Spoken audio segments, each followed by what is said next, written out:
सामईन व नाज़रीन, अस्सलामु अलैकुम व रहमतुल्लाहि व बरकातुहू। आइए मैं आपको आज खजूर की कुछ फ़ायदे हदीस पाक में जो नकल है और कुछ अतिबा हकीम जो उसके इस्तेमाल करने के जो फ़ायदे शुमार कराए हैं वो आपके सामने बयान करते हैं। सबसे पहले हुजूर अकरम सल्लल्लाहु तआला अलैहि वसल्लम इरशाद फरमाते हैं कि बच्चा पैदा होने के बाद औरतों को तर खजूर खिलाया जाए, जिससे गंदा खून निकल जाता है और कमजोरी दूर हो जाती है।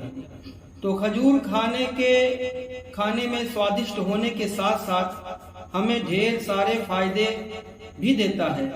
आइए इन फायदों के बारे में जानें।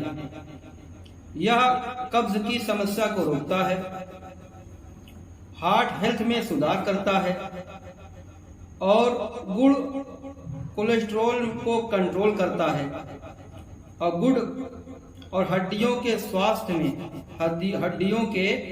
स्वास्थ्य में सुधार करता है और ब्लड प्रेशर की नियंत्रित करता है, कंट्रोल करता है और आदमी और औरत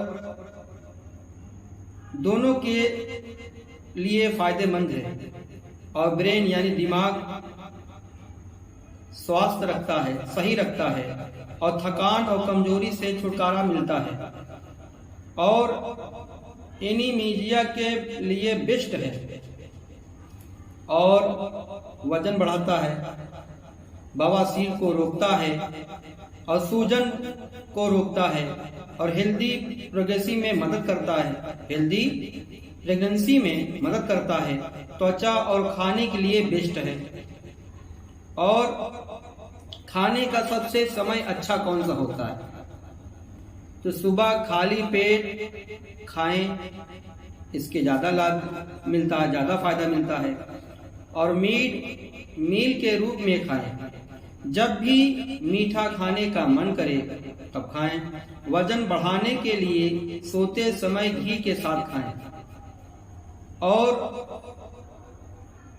खजूर के 14 फायदे हैं इस्तेमाल करने के और बच्चों के लिए बहुत ही फायदेमंद है।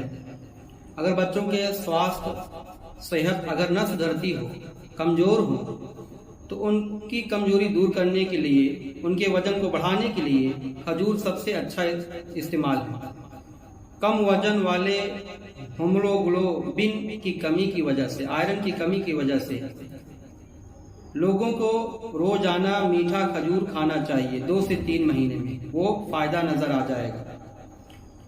और खजूर के इन 3 लाजवाब फायदे की पीच की सर्दियों में आप भी करें इस्तेमाल। हमेशा याद रखें कि खजूर गर्म नहीं होता बल्कि बेहद ठंडा होता है और पित्त संबंधी समस्याओं और परेशानियों में फायदेमंद होता है। इस तरह से जो आप भी खजूर खाकर या सारे फायदे पा सकते हैं। और इन बातों को ज्यादा से ज्यादा शेयर करें और लाइक करें, साथ ही कमेंट करें। डाइट से जुड़ी हुई ऐसे ही और जानकारियां आप तक हम पहुंचाते रहेंगे।